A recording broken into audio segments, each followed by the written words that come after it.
एक छोटे से गांव की एक छोटी सी लड़की जिसका नाम राधिका था, अपनी माँ के साथ रहती थी। वह बचपन से ही गरीब थी, लेकिन उसकी माँ ने उसे कभी भी यह महसूस नहीं होने दिया।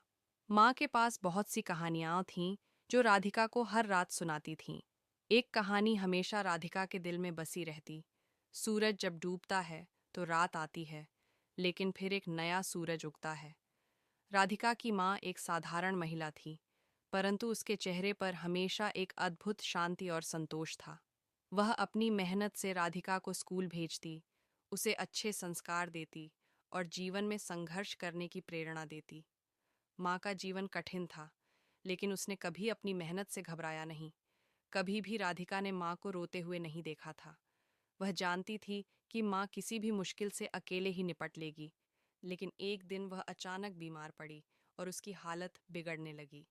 गांव में डॉक्टर नहीं थे और माँ का इलाज भी मुश्किल हो गया। फिर भी राधिका ने हार नहीं मानी। उसने अपनी माँ के लिए हर संभव कोशिश की, दिन रात एक कर दिया, लेकिन कुछ नहीं हो सका। एक रात जब माँ की तबीयत और भी ज्यादा खराब हो गई, राधिका ने एक आखिरी बार अपनी माँ के पास बैठकर हाथ पकड़ा। माँ ने आखिरी बार उसे गले से लगाया और कहा, बेटी, तुम कभी हार मत मानना। जीवन में मुश्किलें आएंगी, लेकिन याद रखना, हर रात के बाद एक नया सूरज उगता है।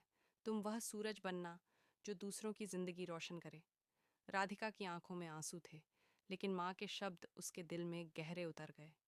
माँ का साया हमेशा के लिए छूट गया, लेकिन माँ की प्रेरणा उसके जीवन का सबसे बड़ा धरोहर बन गई। वक्ता अब राधिका एक मजबूत और आत्मनिर्भर महिला बन चुकी थी।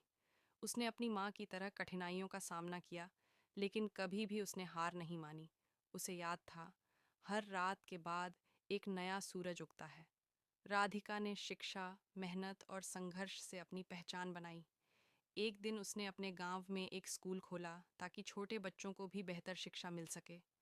अब राधिका गांव की एक प्रेरणा बन चुकी थी, जो बताती थी कि कठिन समय चाहे जितना भी हो, अगर आपके अंदर विश्वास और हिम्मत हो तो आप किसी भी मुश्किल से निकल सकते हो। और यहीं से राधिका की कहानी भी शुरू होती है, एक नई शुरुआत, एक नए सूरज के साथ। समाप्त यह कहानी एक स्त्री के संघर्ष और प्रेरणा की है, जो जीवन के हर तूफान से निकलकर अपने और दूसरों के लिए एक रोशनी बन जाती है।